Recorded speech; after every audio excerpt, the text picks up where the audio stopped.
I remember one time that when I first started knowing stars, I was hanging out with one, and her roommate came over, and I hear her complaining, and she's like, ugh, such a shitty day at work. I got marinara sauce all over my ass. And she had shot the big sausage pizza thing, and I'm just like, wow, that's amazing. I can't believe I just heard that sentence.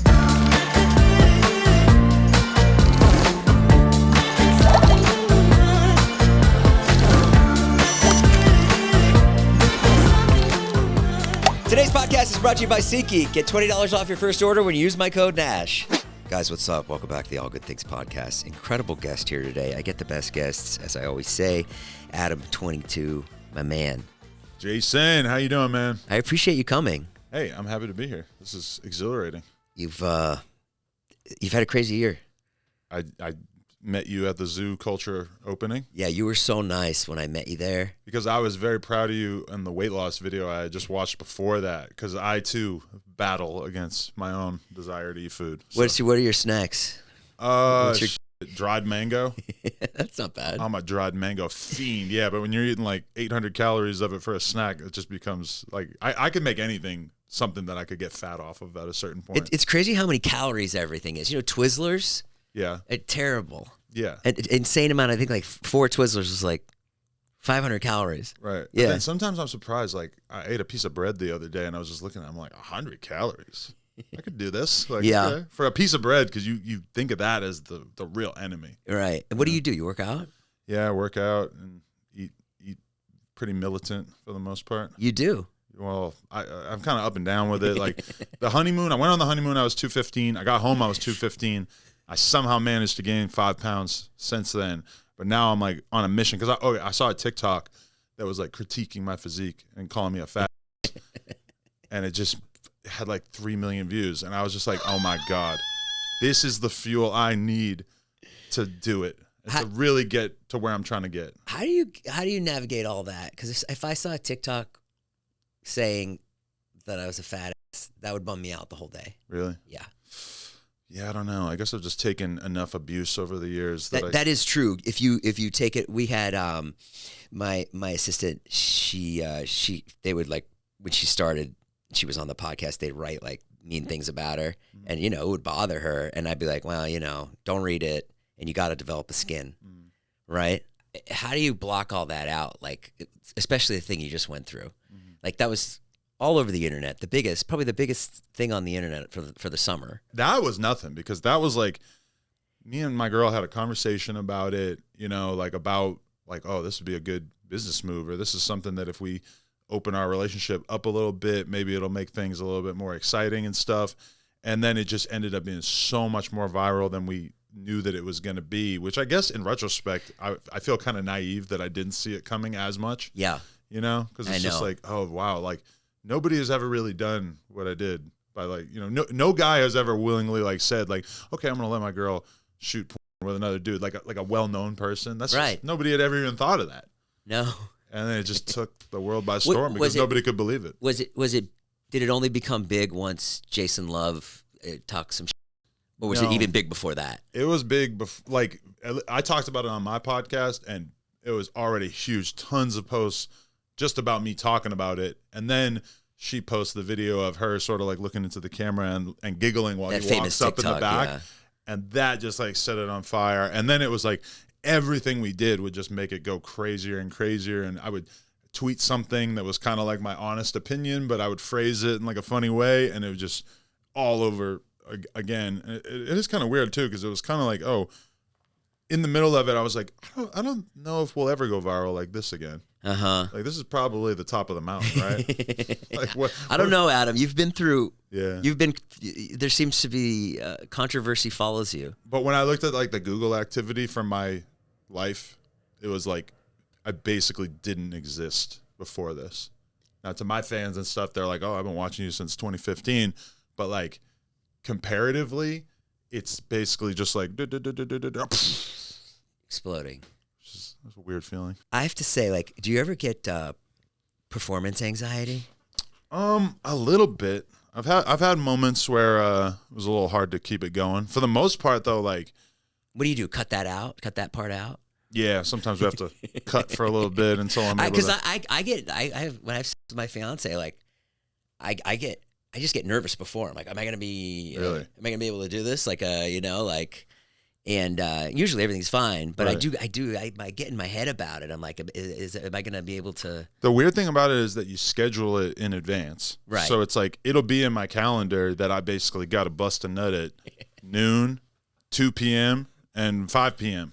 What? Yeah, because I schedule the fuck out of my shit. Because You do 3 times in one day? Yeah, but then sometimes I'll have days where that's not really happening. Right. And that could be kind of awkward because it's like you don't really know like what zone you're going to be in mentally, you know? But then like I've got it booked like weeks in advance, so sometimes I just got to rise to the occasion, yeah. So you're not 3 times in one day? I think my record is like 7. No. Crazy ass stripper in Long Beach back in the day kind of made me realize that if I had somebody pushing me, I could excel. Because she would come over and just make me bang her like a million times. And I had no idea that I could do it a bunch of times in a row. How many scenes do you shoot a week? We actually kind of had a realization that we were overdoing it recently because sometimes we'll have it like a recent week was like 2 scenes on Monday, 2 scenes on Tuesday, 2 scenes on Wednesday, 2 scenes on Thursday. And by the end of it, it definitely felt like me and her both didn't really feel inspired by it, you know? Right. But you also book it like that because it's like, if like that's 8 scenes. I feel like 1 or 2 of them might have ended up canceling at the last minute. So It's like it ends up being a little bit more reasonable. But I'm kind of the same way with the podcast thing too. Is like I've had weeks where I did like 18-hour plus long podcasts in a week. Like Monday through Friday. And like, I mean, it's not good for your mental health and it's not good for your like overall energy levels. Sometimes it's like, bro, if this is on the table, I got to get to it. Like I just like, if I kill myself this week, working my ass off, maybe I could chill a little bit the next week. And then that inevitably does not happen. And I end up keep going crazy the next week. Yeah. Have you had any cool offers with like your new visibility, like from everything that happened?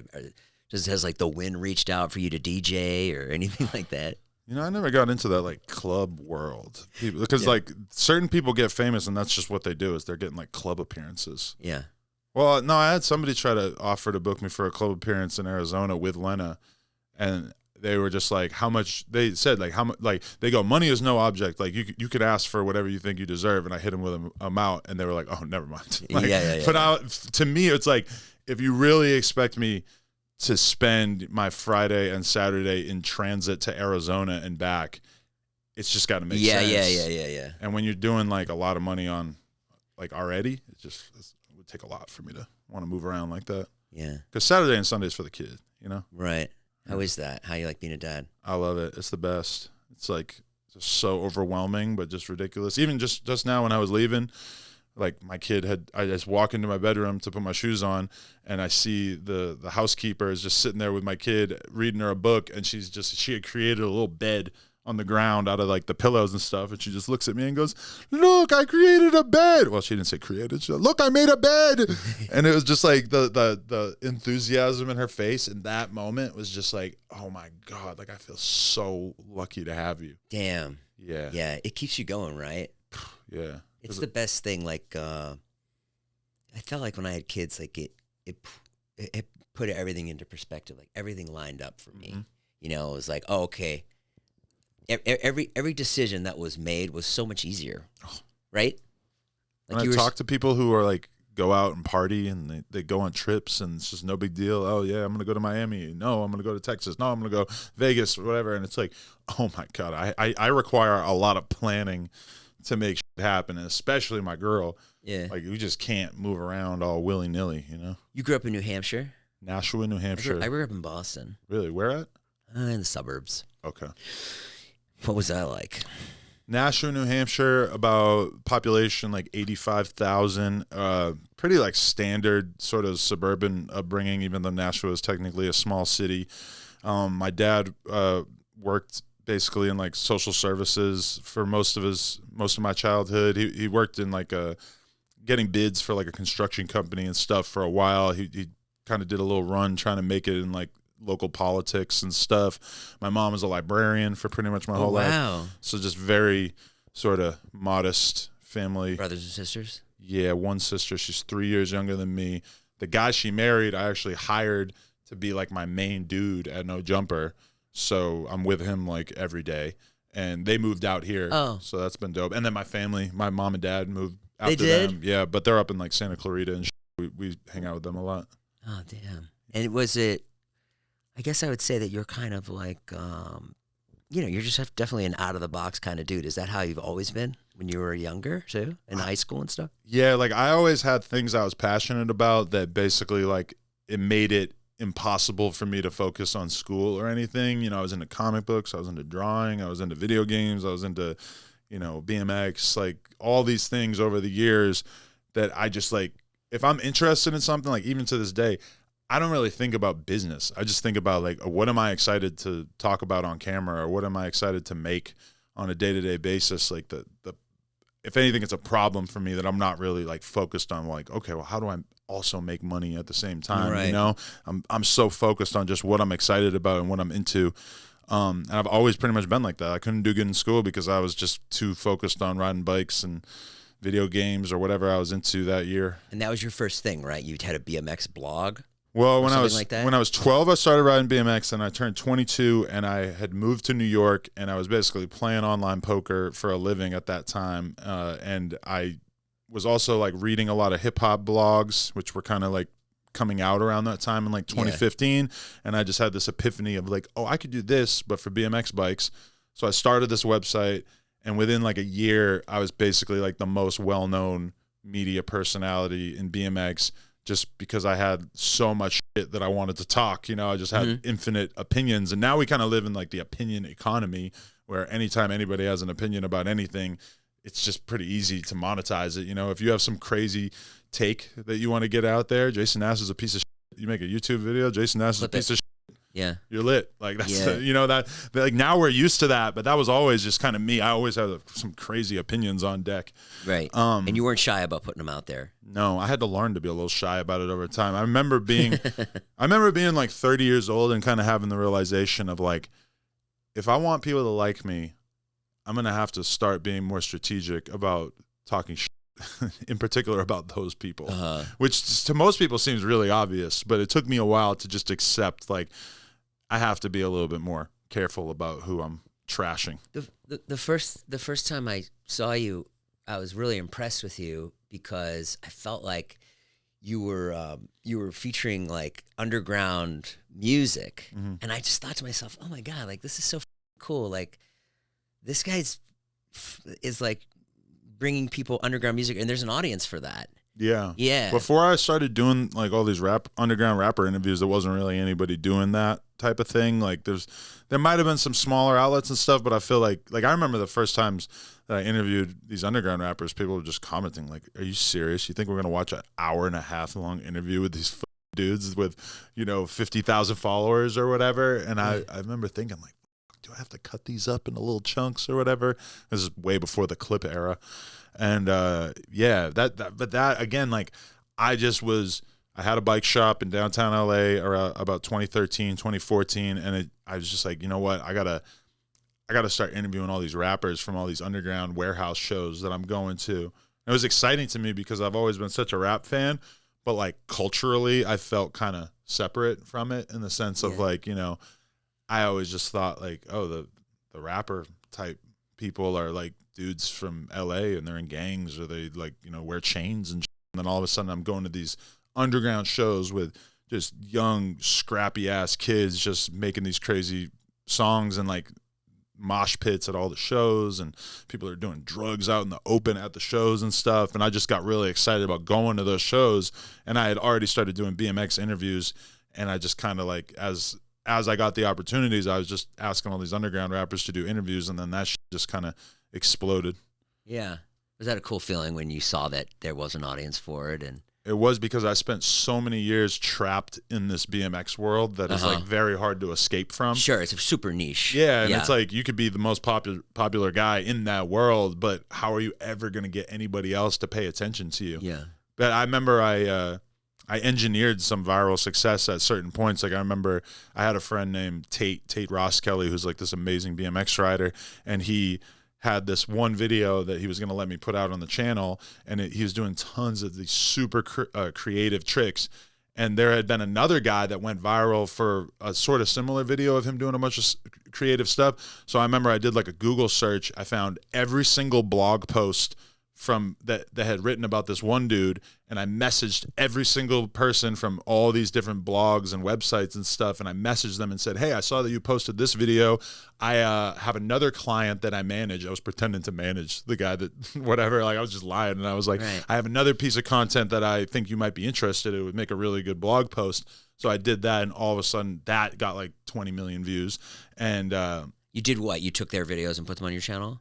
Yeah, I was just getting videos, like people were just letting me upload all kinds of stuff at that time. Right. But I got like hundreds of blogs to write about this one video. Oh, wow. And then that just like made it go viral. And I just kind of like kept getting more and more into the mentality of like, oh, I can actually like run game on the internet. I could figure out how to make this shit happen. And now I'm really don't do almost anything to make content go viral. We just, you know, upload it and just see what happens. But back then it was like, to make something go viral in BMX, you just really have to like contextualize it to make it so that the outside audience can kind of understand, you know? Right.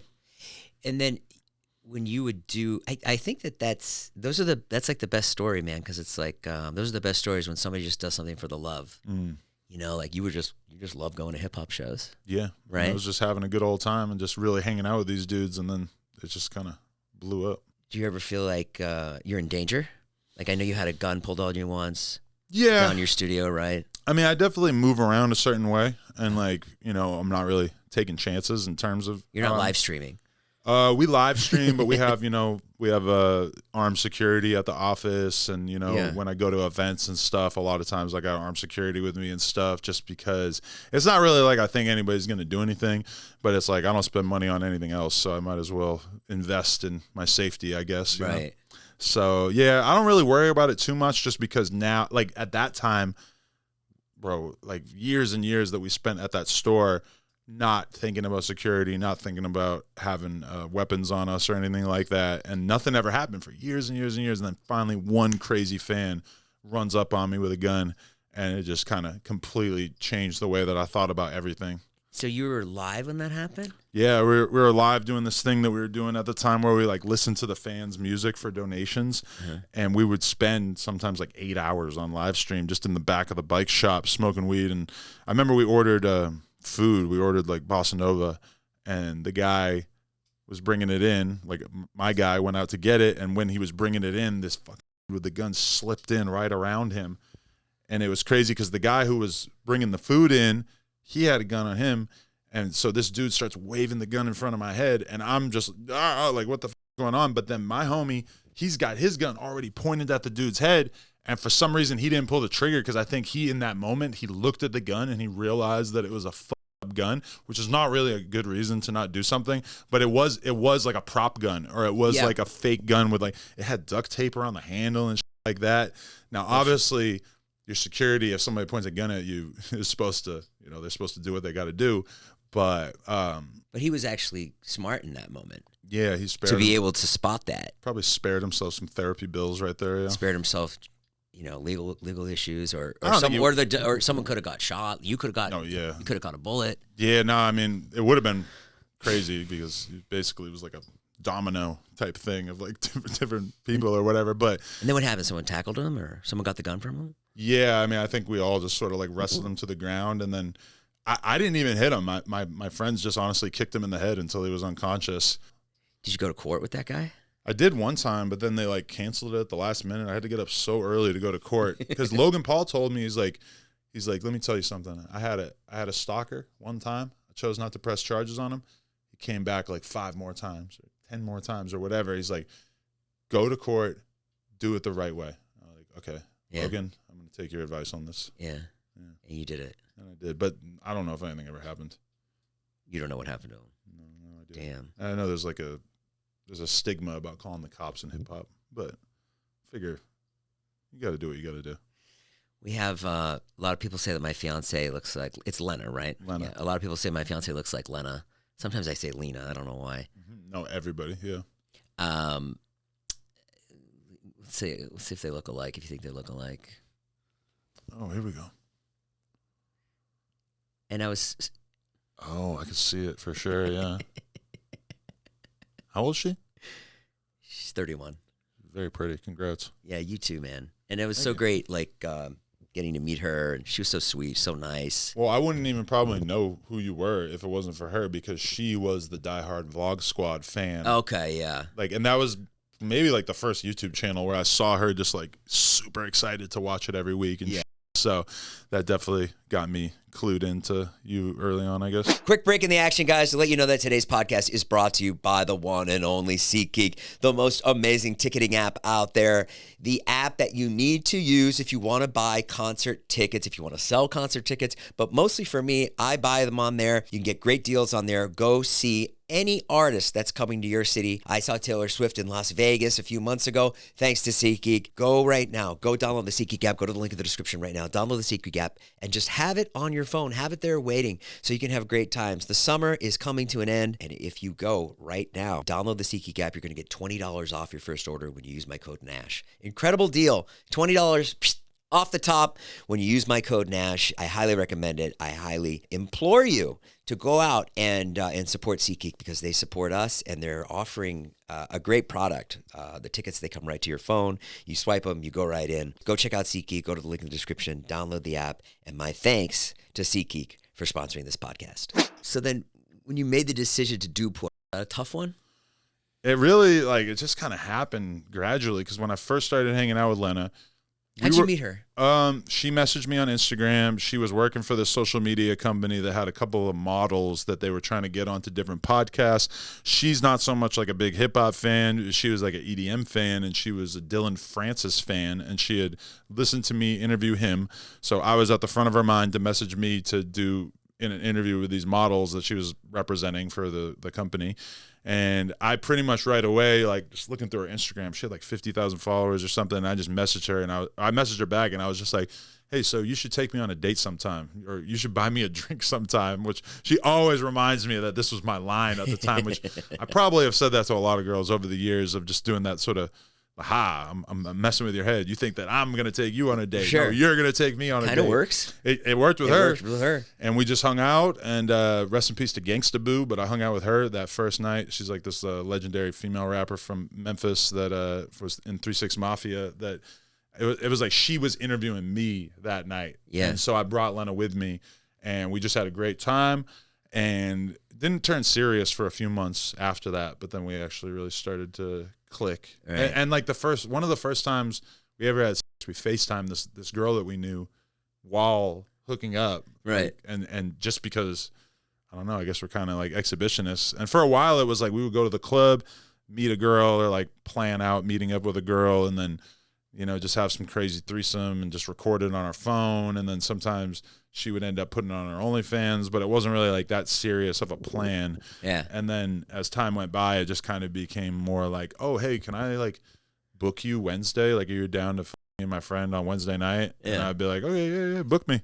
And then as time went by, it became more and more like, okay, well, we're going to like really like schedule a full day of shooting, and like we're going to start this business together, et cetera. And so it just kind of gradually fell into it. Knowing everything I know now, I'm like, why the f do you have confidence to think that you would be able to actually do that? Yeah. But it didn't seem like a big deal to me.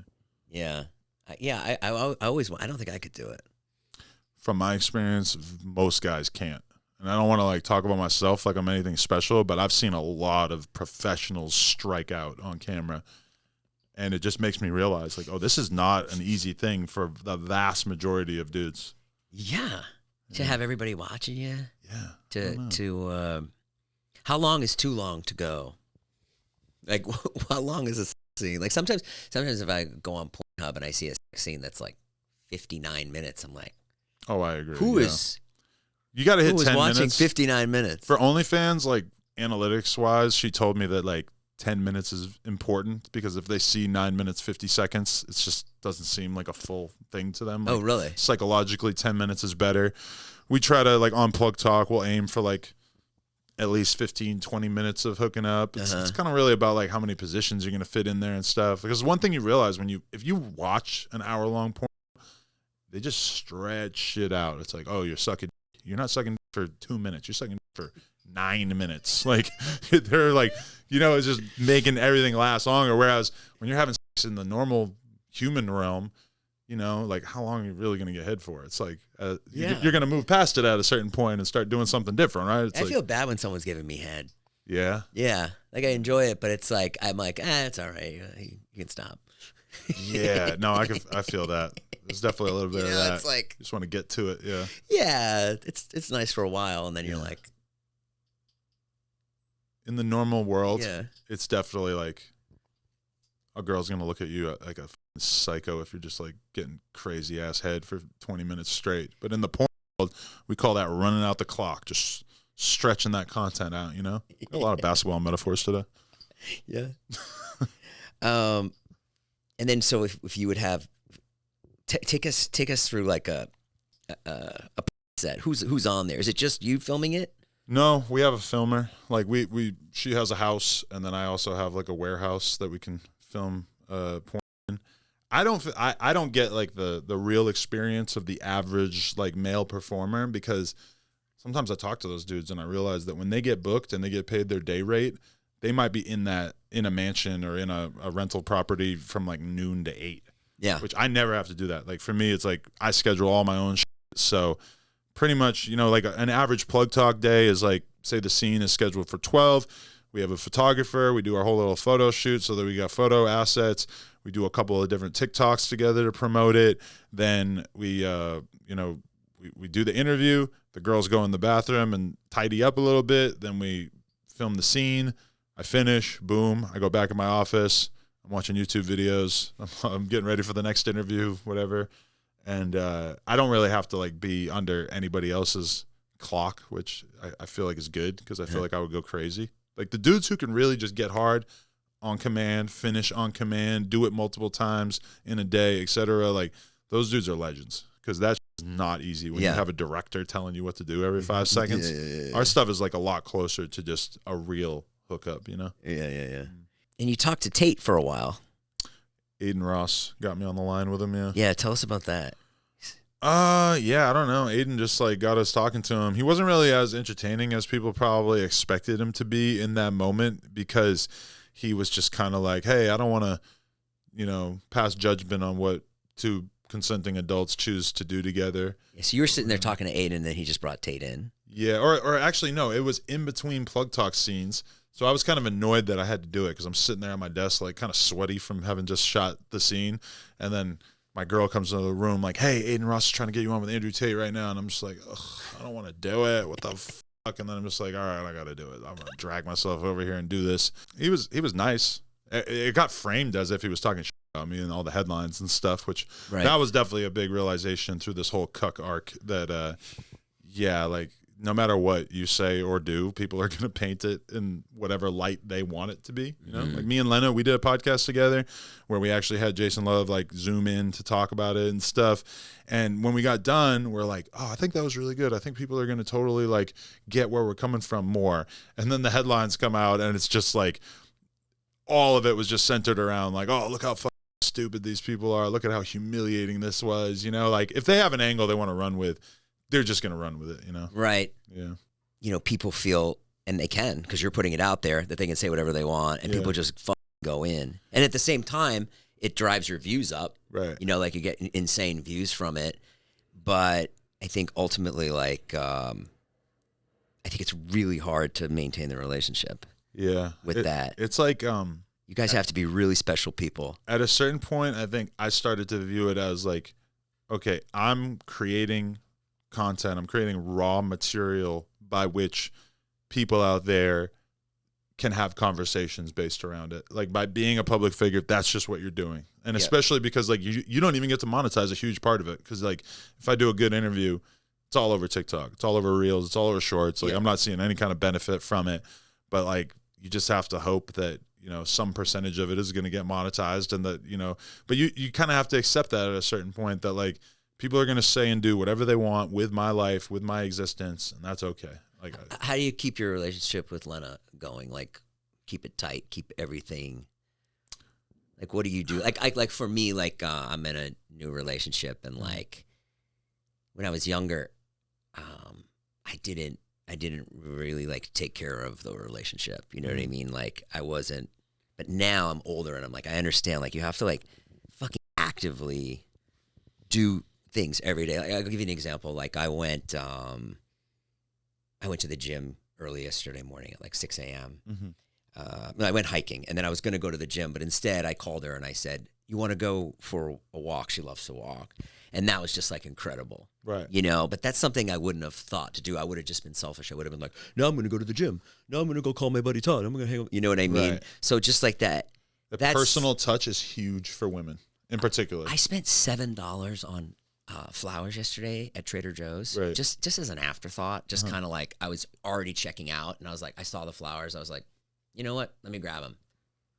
You'd think, they just want to know you thought of Leonardo DiCaprio. They just wanted to know that you were thinking of them. Yeah. That means it was the best $7 that I've ever spent. Yeah. You know, she was just so touched by it. And that's the thing that I'm learning. And I'm embarrassed to say that I'm learning it now. Yeah. But it's super important. It I don't think guys come know naturally to a lot of us. Sorry, I keep cutting you off. What were you saying? I think it just doesn't come naturally to a lot of us because it is kind of like I assume my girl loves me and she doesn't really need to do a lot to let me know that. Yeah. I just kind of I've already accepted it. Okay, you love me. I'm good. But yeah, like those little things definitely mean so much. Like an example that comes to mind is like I always kind of look down on people who would like go to, Africa to do charity work. Just because to me, my thought process was always like, if you really cared about helping out this impoverished area, you would find a really good charity and you would work extra shifts at your job and you would send that money to help them out. Like clearly, if you feel like the important part is you inserting yourself into these people's daily lives, I think that means that it's more about you making yourself feel good rather than helping people. But I was having a conversation with my friend Destiny, who's like a really brilliant streamer, and he just said, he's just like, I don't really agree with that. I think like you're a human being and you need to like put yourself into these situations to be able to do the things that matter to you. And you need to like, like the real life touch of that shit is so much more important than setting aside an extra 10% of your paycheck to give it to the causes that you care about. Like the real life experience of it is important, and that is and not to say anything about like people seeing you do it and that's gonna like inspire more people and stuff like that, but I think that same thing with a relationship is like it's not enough for you to just know that you love each other. It's like you have to demonstrate it on a consistent basis, and especially just like thinking of cute ways or like smart little inventive ways for you to demonstrate to your girl that you love her. And I feel like, me and her are kind of dealing with that right now, where we were riding this crazy viral high for a month or a month and a half or whatever there. And now it's like our life has kind of got back to normal and we have crazy busy schedules of shooting content and stuff. But she kind of said to me the other day of like, I don't really feel close to you right now. Like I want to feel closer. We need to spend more time together, et cetera. I really want to have that. Whereas like we were kind of like running off the fumes from the viral cuck arc for a while there. And so I'm kind of like, now I have been thinking about that lately of like, okay, what am I going to do? I got to think of something that I'm going to do on the way home today that's going to let her. What are you going to do? I don't know. The flowers thing is good, Trader Joe's. It's kind of weird because she's on a diet too. Like she's trying to be super in shape right now, so you can't really do the box of chocolates thing that would normally be a old standby. Yeah, don't do that. Yeah. Don't do that. I don't know. I guess I know a store that she really likes the clothes from, so maybe I'll go by there. She would be shocked if I went to the store, if I went on my way there. How's the Lamborghini you bought? That was a lie. That was fake. That was them auto exotic rentals. I know it was fake because her reaction was so bad. Yeah, I know. Terrible acting on both of our parts, but it went so viral, like New York Post front page cover storyline. No I mean, maybe not cover, but it was like it was important enough for them to post. I think that's how my parents found out. Was the New York Post posting about it. What do your parents say about everything? We've never really had a conversation about it. Yeah, they just kind of ignore it as much as possible, which I don't blame them at all. But this thing was like kind of too big for them to ignore. So they didn't talk to me about it though. They talked to my sister about it, and my sister sort of filled in some of the blanks for them. So it was all right. It's a funny thing too. Like I used to think about stuff like that, like stuff I would do on the internet, and if my mom would like be embarrassed of me and stuff like that. But now that I have kids, I understand that like whatever they do is, I'm all for it. You know what I mean? And people make mistakes and stuff like that. So it's not something you should. I think it sounds like your parents are pretty chill if they moved out here. Yeah. So, and it probably is best that you don't talk about it. Like, what are you gonna say? I don't think there's any like positive thing to come from us having a conversation about it. You know, they see that we're happy. My parents love my girl. You know, they think she's incredible. Great. Yeah. They see her as a parent and they think she's amazing. Like that gets lost in the conversation that she's just like an unbelievable mom. Yes. Like so I can't even imagine what it would be like to have a kid with a girl who wasn't like an amazing mother. Like that would be really tough for me because she just kills it. I'm constantly trying to just keep up with how good she is at being a mom. But yeah, I mean, I don't know. I was watching Hulk Hogan talk about this, and maybe you can relate to this too. It's like he was like, you know, Hulk, but then when he went home, he was, you know, Terry. You know, he never had like pictures of himself up or anything like that. Mm-hmm. I think that's probably true for you too. Like you have your internet persona. Yeah. And that's that. And then you have the real you. I don't want to clobber my kid over the head with my existence, you know? And I already see how it's going to be weird because like I'll be with her and we were just in Palm Springs for the weekend and it's like I got to stop and take pictures with people and she's just looking at me like, who's that? Who is that? Yeah. And I'm like, I have a go-to answer too. It's just like, he watches daddy's interviews. Right. You know, so perfect. That's what I'm kind of rolling with. I feel like that's good enough for now. But yeah, I don't have anything. If you walked in my house, you would have no idea that it was our house. I have friends who like have pictures of themselves on the wall. That's weird, man. All the cool stuff they've done in their life is on the wall. Yeah. I respect it because it might motivate them or whatever, but that's the last thing I want to think about is my own existence at all times, you know? Yeah, me too. Yeah. If I could drop off the face of the earth, I would. Maybe in your office, you could have a picture of you the time you met Barack Obama or whatever. Yeah. That makes sense to me. But in terms of the house, I want to come home and leave that behind. My daughter she called me one night crying. She was on Reddit. She was like reading stuff about me. Really? And it's just awful. Oh, I'm going to have to stuff do that. People made up. I had but in terms of like coming home, like I had a realization pretty early on because I was driving home from work and I was watching this rap battle thing called Versus between Gucci Mane and Young Jeezy, and they're like trashing each other on stage, and it was just this epic thing. And I walk in the door, stoned as fuck, like watching it, cracking up, laughing, just like, oh my god, this is fun. I walk into the room, it's my mom and my girl, and my girl's holding the baby. The baby's like 2 weeks old, 3 weeks old, just sitting on the couch. And I'm just sitting down with the phone still playing, like, you would not believe what they're saying to each other. This is crazy. And my girl's just looking at me just like, what the fuck? And that was like the realization in that moment of like, oh, you gotta leave your identity that you've got for yourself on the shelf when you come home, because it's just, you can't be carrying this crazy, chaotic, real world energy into that environment. Like, you have to be able to just shut it off. Like, you're a cop. You've been cleaning up pieces of skulls all day off the sidewalk, but you got to come home. And I never understood what they were talking about, like leave your job at home. Uh-huh. And then once I had a kid, it started to make sense. Yeah, that's really cool. That's really funny what you just said, like losing your identity. It's kind of sad. It's tough, like it's tough as a guy to do that. I went through that when I had my kids. I was like, oh, it's like not about me at all. Because you define yourself by your interests and what you're hyped on and what your friends are into, etc. Like, so many of us have that experience of having like a really good friend group that allows you to stay a little boy longer into your 20s or whatever, because you just have this support system from all your friends. Even I know a guy right now who's like straight up telling me like, yeah, I'm never going to get married because me and my boys are so tight.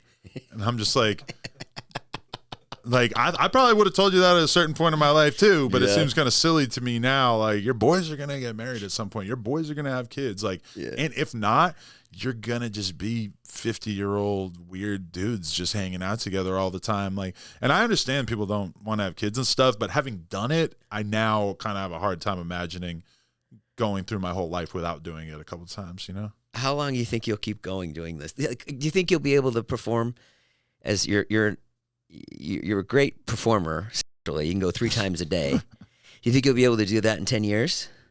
10? Well, I'm 49. I mean, I hope, because I really don't have to do it now.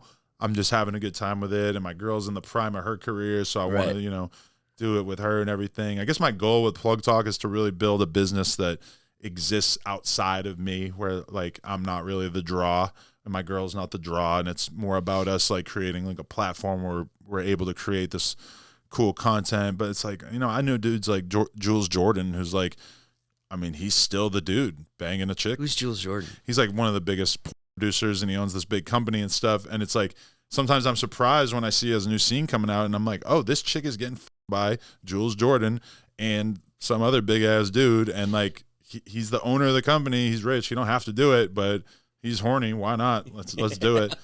I don't know. I mean, I could see myself just not doing it, but if my girl, that's why I was thinking about, if my girl left me, would I double down on doing adult content, or would I like go get myself a substitute teacher and try to have a normal life? I don't know. It seems kind of naive for me to act like I would be down to have a normal life.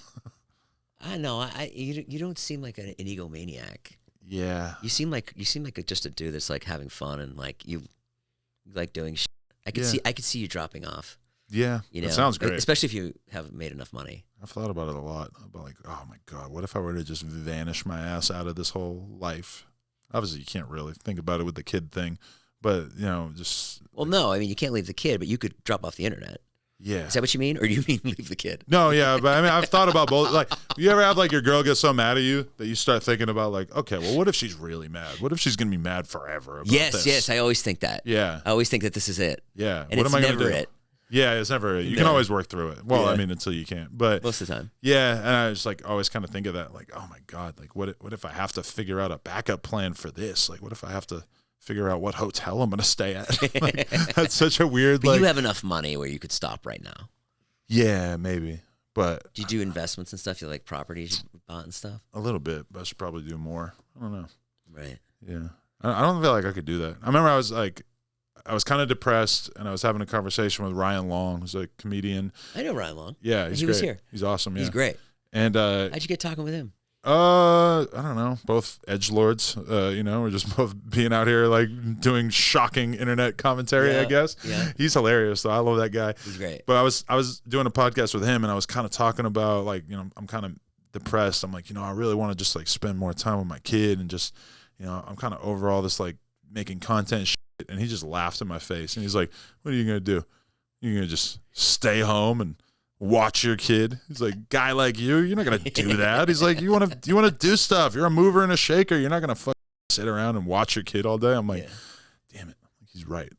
He's got a point. I'm not gonna be able to just chill. Like as much as spending time with your kid is so awesome, it's like, in order for me to be myself, like I have to be on some kind of mission, right? I think right now at your age, you can't do that, but maybe you could in you get older, 15 years. Yeah. But that's why the people who seem like they get really successful in certain things, like politicians and are basically the people who just keep grinding into their 60s and 70s and seem like they just can't stop working, whether it's actors or musicians or whatever. It's like a lot of the most successful people just keep going forever, and sometimes I think that's a sign of them being miserable. I feel miserable sometimes. Yeah. How's your mental health? I think it's very good right now. Was it all the stuff that happened with Jason Luv? Did that fuck you up?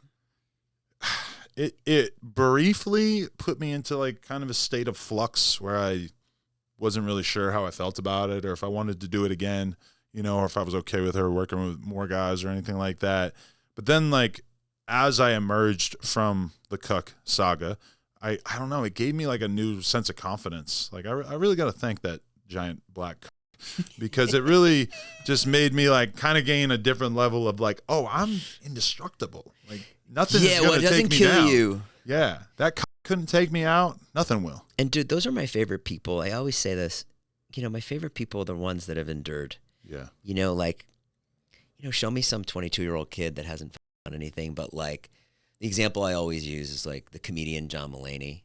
I didn't really watch John Mulaney, but then I found out he had like a cocaine problem and all that, and it made me like him more. Right. You know what I mean? Or like Chappelle. Chappelle went through some horrible stuff. Like he lost his show and he went a little nuts, and then he came back and became the greatest of all time.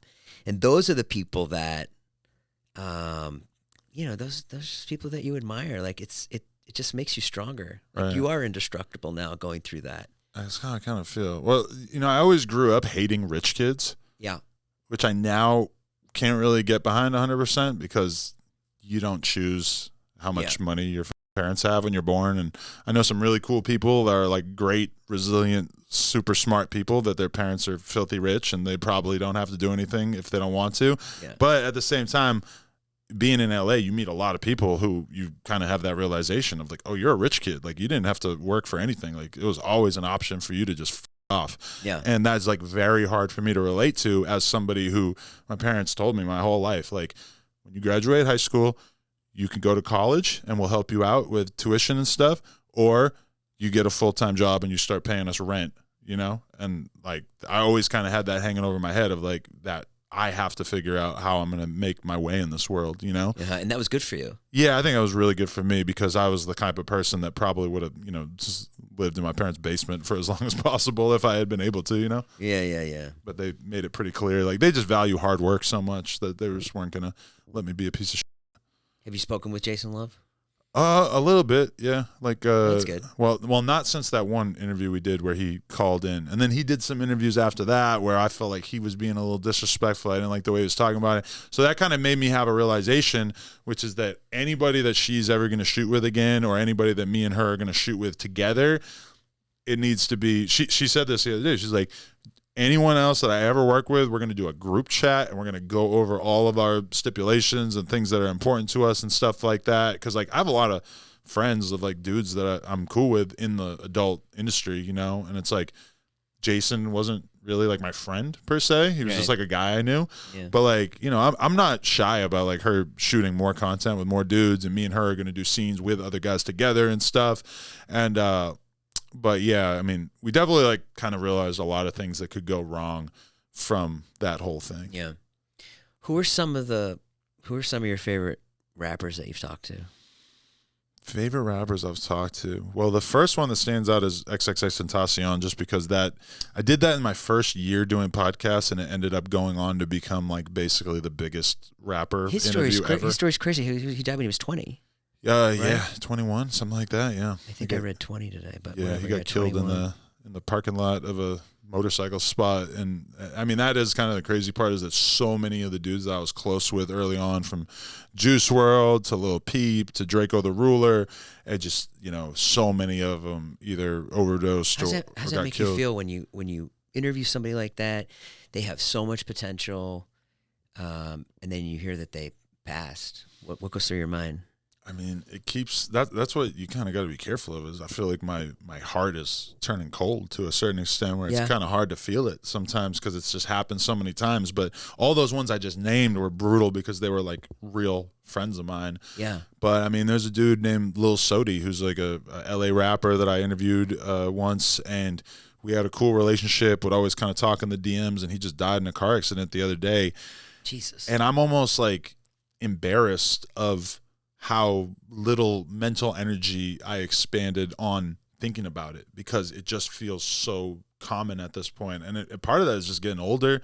It's just more and more, the more people like I've just met so many people over these years that it's just, of course, some percentage of them are going to die and everything. But I mean, that's something I have a lot of guilt about, the fact that like I just kind of moved past it too fast, because it just seems so common at this point. And that makes me feel kind of horrible, because I meet all these amazing people, and then when they go, it's like I don't know how to mourn, I guess, at a certain point. If you stopped to mourn it would probably really tax you. Yeah. And you wouldn't be able to do what you need to do that day. Yeah. Or you want to put that energy towards your kid, towards your wife. I get that too. There's been like people that have passed that. Yeah, you want to stop, but you can't. And I realize like how, because a lot of the dudes that I do podcasts with and stuff are from LA or from Compton, or they're from gangs and shit, and like I mean, some of these dudes have known like dozens of people like from their high school who had been killed by the time they graduate high school. So I see it from their perspective too, where it's like they're kind of like what I'm talking about, where it's like I see the way that they don't possess the ability to slow down for a week or two to be able to really like mourn somebody that they lost. Sometimes it's almost scary how by the end of the day we could just be like gallivanting around and talking and act, forgetting that this thing happened, What happened to Juice Wrld? He was on a plane and then he swallowed the drugs. Is that what happened? Yeah, like the feds were pulling his plane. We're going to search the whole plane. And the story that people put out there that I don't think is true is that he like just took like a bunch of Percocets to hide them from the cops, which that doesn't really make sense because the reality is that if the feds pull over your private jet and there's 100 pounds of weed stashed in the bottom of it, that they don't give a fuck you having 8 perks in your pocket. Like I don't think he was sweating that. If he really was worried about getting caught with these perks, he could have took them and handed them to his friend or some shit like that. I think he was just really stressed out in that moment by getting pulled over, and he was already kind of fucked up, probably running off not a lot of sleep, and he ended up just having a seizure. And yeah, I mean, that was a brutal one because especially him, because now I listen to him all the time with my kid. Like my kid just, as soon as I played Juice Wrld for her, she just started going crazy for it and asked for it all the time now. Yeah. And that, that really like draws more attention to me to like just how special he was, that a little kid, like his music is so melodic and so good that even my kid seems to be able to like appreciate it a lot more than all the other shit I play for her, which is kind of trippy. Yeah. It's so fun. Like the eyes of a child. That's when something has like is really good. Yeah, and when I play Lil Peep for her, and she goes crazy for it too. But I feel like part of it is the pink hair. She's super into hair dye. Anybody who's got their hair dyed, she goes nuts for it. You know. So, but I mean, yeah, that's like a weird feeling to be like, my kid is getting a lot of joy out of these artists that I really knew, and it's crazy for their music to have a whole new shelf life in my life because now my kid can appreciate it. Yeah. And what happened to Lil Peep? He overdosed? Yeah, he was the first person that I knew who overdosed on like a fentanyl Xan. Like he got a bad Xanax, and I didn't even know about that in 2017. And he was kind of him dying made me like, oh, fuck, I gotta stop with the partying and everything because I was popping Xans all the time back then. And yeah, that's what happened to him. Damn. Did you go? Because I watched a doc on him. Did you go to like all his underground shows in LA and all that? And like early on, I went to a bunch of them. Yeah, because I had him on the podcast in like 2016 or something. What was he like? He was just the sweetest kid you ever met. He was very soft. Like if you watch that documentary and you see his mom and how smart she is, and she's like some sort of socialist like professor or something, you sort of realize like, oh wow, he had a lot of crazy influences around him as a kid. But I mean, he was the first music videos I ever posted on the YouTube channel were him. He was just reaching out to me and just asking me if I could post his videos and stuff. And I remember getting like so much hate on some of the songs early on, and then fast forward 6 months or a year, and he was huge. And like I all of a sudden I looked like a genius that I actually posted those videos, which is kind of trippy. Just that like it got so much negativity early on. Why did it get negativity? He was just kind of like early in his artistic development, maybe, or it was. I see. You hadn't seen so many artists that were like doing a good job of meshing like the pop punk / hardcore / hip hop thing. He was was new. He was kind of early on that, so I feel like a lot of people weren't ready for it at the time. Yeah. Who else? Who else have you talked to on your show that you like? Well, there's one dude, King Von, who, man, I've heard of that. If you want to kill 3 hours, watch the King Von serial killer documentary. He's basically this like gangster rapper from Chicago who, after he died, it became clear that he had definitely killed a bunch of people. Oh. And it's like, I didn't know at all when I interviewed him, like how serious he was regarded in the streets. But that ended up being, I interviewed him like a couple months before he passed, and that ended up just being like a crazy arc to be part of just having met him and stuff. And I don't know, that one stands out a lot. Even like, when you do somebody's last interview before they pass, like I interviewed this dude FBG Cash. He got killed like a couple months after I interviewed him. I interviewed my Draco the Ruler. I kind of did like his last interview before he got stabbed to death. I don't know. How do you feel about that, being so close to like to seeing people, having you be their last interview?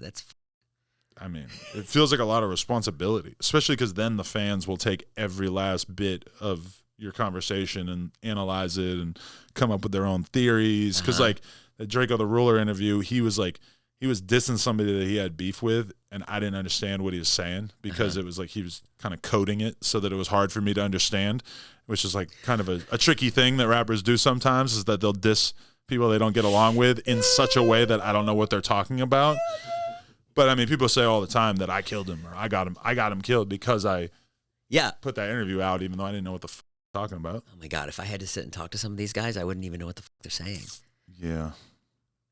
That happens and that sometimes. People do accuse you of that, don't they? They're like, oh yeah, time, he's starting something with so-and-so. Yeah. Just by nature of you having them on the show. Yeah, just because like I, as an interviewer, if I'm interviewing a rapper who's on some gangster shit and every other song has a bunch of lyrics about who they don't get along with, I'm going to ask them about who they don't get along with, or I'm going to ask them about like, hey, when you said this thing about this dude, like what were you talking about? And, you know, people get mad because it does seem kind of trolly sometimes because obviously in many cases I do know exactly what they're talking about. For me, it's like I'm just kind of setting it up for them. Like you could easily wiggle your way out of this question if you just go in a different direction. All you got to say is I don't want to talk about that. Have you ever seen a rapper's lyrics used against him in court? I have not like not anyone that I was really close with, but no, but not somebody you're close with. But that's like a meme that I've seen. Like, oh yeah, and I mean it's crazy because like Nicki Minaj one time had this quote where she said like it's bullshit that they're blaming drill music on all these kids dying and stuff, and it's just like what the f are you talking about? Like they literally will make songs saying like dissing their enemies, and then those same enemies will come to their neighborhood and kill people indiscriminately. Like this happens all the time. Yeah. And like for some reason someone like Nicki Minaj is just like in denial about it because she's not that tuned in. But I mean, yeah, it is kind of weird as you get older too, because it's like I've been consumed with like gangster ass rap music since I was a young kid. Then all of a sudden you're like a 40-year-old white guy, and it's like, well, why do you like this? Like what is it about this? Are you obsessed with Black Death? Do you like this? Do you want to encourage this? Which for me is not the case at all. I'm just like genuinely fascinated by these dudes, you know? It's fascinating. Yeah, and I feel like I'm kind of uniquely poised to have conversations with them that are, you know, high quality conversations. I feel like the vast majority of the time they walk away from it with a good feeling and feeling like I gave them like a platform that they wouldn't have had otherwise. But there's a lot of people who can't really deal with the optics of you being a 40-year-old white guy that wants to have these conversations, which I get it. It's not like a totally crazy opinion.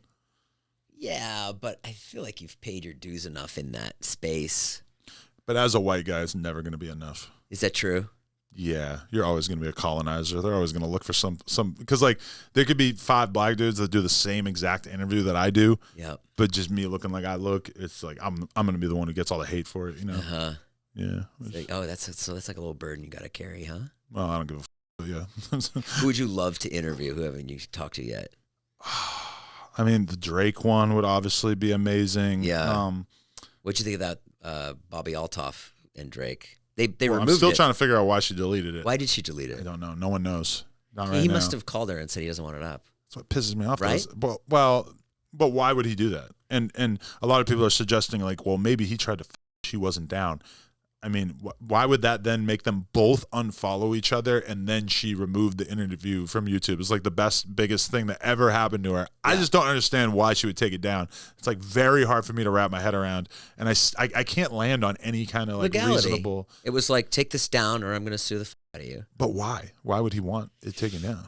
Because it and she removed all the Instagram clips of it and everything too. So like fully like erased it from the internet. It felt like a misstep for Drake. Drake's brand. Look at this. Dave has the. Sylvana's like, I heard that Bobby slept with Drake and is getting divorced. So I asked her. I DM'd Bobby. What? You asked her, did you sleep with Drake and are you getting a divorce? Yeah. She's like, I'm not commenting on that publicly. Wait, so you just outed her? Oh. You just outed her not public comment? What does he say? Whoa! When he got bleeped, what was he saying?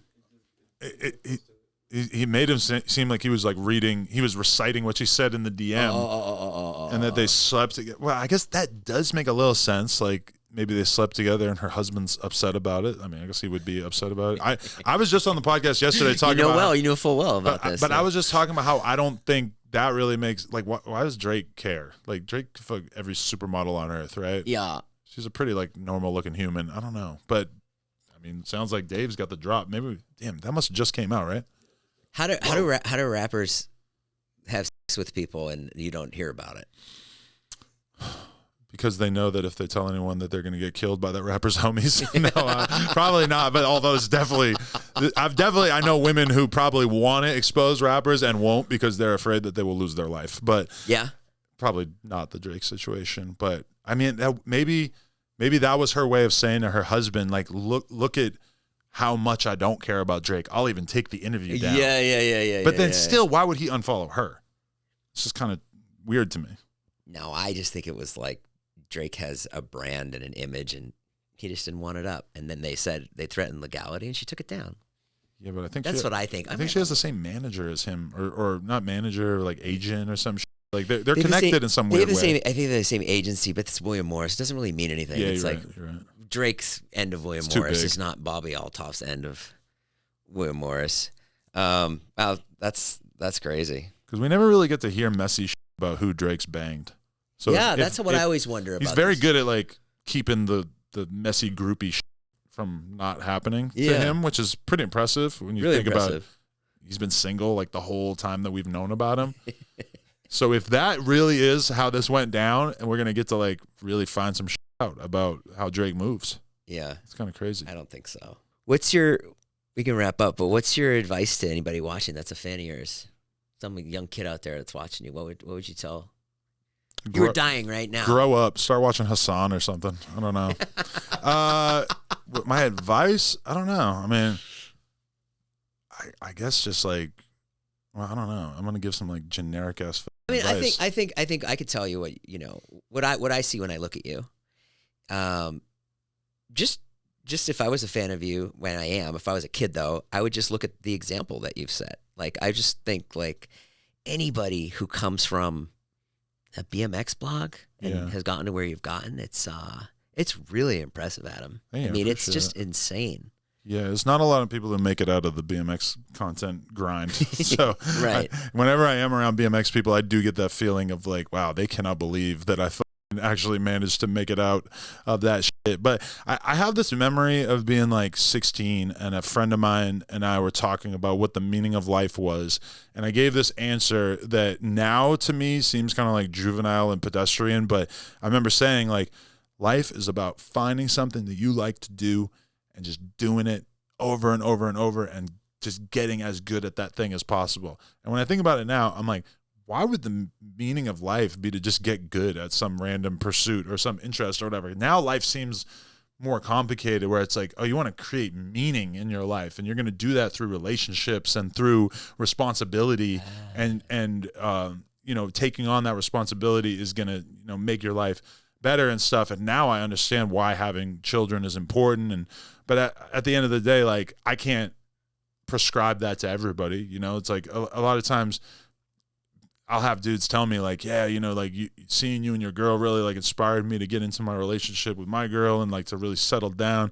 And I'm like, bro, you're 19. I don't know if you should like settling down at 19 and settling down in your mid 30s like me are very, very different things. Like, you need to sow your wild oats and get out there and like figure out what's going on. I can't just say like, settling down. But I remember, Ryan Holiday, the author. Yeah. He's amazing. I remember him telling me one time, just like, you got to settle down, get into a relationship, like take your life more serious. And luckily he was telling me that at a time where I was basically ready to hear that. Yeah. But yeah, I don't know. I mean, I think you need like a wild period of your life, but then at some point you got to just listen to your soul and your body. Like I would be like very unhappy if I was still going to bars and partying and stuff. I got plenty of friends who dropped dead from doing coke in their like early 30s, Yeah. or just drinking and doing coke, same exact shit that I was doing in my early 30s. And like, they're dead and they're gone because they just went a little too hard, but I also have friends who died like, in their early 20s from getting fucked too. And like, somehow I managed to navigate that, but I don't know. And now you do nothing. And now I just smoke weed. Yeah. Just smoke weed. Yeah. Smoke weed before bed? Yeah, after the honeymoon and stuff, I got a lot better at waiting to smoke weed until I kind of get all my shit done for the day. Whereas there's been a lot of times where I got 4 interviews throughout the day, and I'm literally like smoking spliffs on the way to work. And I don't think that's good for my energy levels. I can't do that. I can't smoke weed. I could not sit here and talk to you if I was high. I mean, I could talk to you, but it wouldn't be good. See, I could have got high as before I came here and have a pretty, it would be a funnier, goofier conversation or whatever, but it would still be all right. I should try it. I built up a crazy level of tolerance at a certain point. But when I really think about it, it's like I used to smoke like 10 blunts a day, and now I'll smoke like 1 or 2 spliffs per day, which is, to put it in comparison, it's probably like, 1/10 as much weed as I used to smoke. But I still can't get myself to the point of just not smoking at all yet. Right. I don't know. But where does it put you when you have 1 or 2 a day? But you do it at night. It just slows me down at the end of the day. I'm watching YouTube videos. I'm around playing poker or Does it help you sleep? Yeah. And it's supposed to give you bad sleep, but I wore one of those Whoop bracelets for a little while, and it said my sleep was fine. Really? Yeah. All right, Adam, thank you for coming, man. This has been great. So thank you, fucking nice Jason. to talk to you. Yeah. It's great to finally become part of the vlog squad. You're in, baby. We're going to... Quickly, we're going to shoot you with a paintball gun, and then you're out of here. Oh, that would be great. Yeah. No, I went to Jonah's Falafel once. Jonah's Falafel, so that also made me feel like I was part of it. Yeah, well, if you ever need anything, I'm here, man. Hey, appreciate you, dude. All right. Thanks, Adam. My guy. Oh, go. We'll link No Jumper below the podcast channel. Obviously, it's huge. But go check out Adam's interviews. Go check out his other podcast, Plug Talk. Go check out his OnlyFans. Go check out Lena's OnlyFans. Hey, don't ever be shy if you want to talk to Lena, because she was like actually jealous that I was coming to do this today. Oh, we wanted her to come. We felt like... Oh, really? We felt like I wanted her to come, but I felt like it was like asking too much. She would be overjoyed to really? to do an episode. Yeah. I'll line it up for you. Okay, yeah. It's good. Stretch the content out. Yeah, have stretch the content us apart, 6 months, come together. Yeah, she can come this week. I might just stay here. I might just sleep here. Okay, sounds good. All right, bye, guys.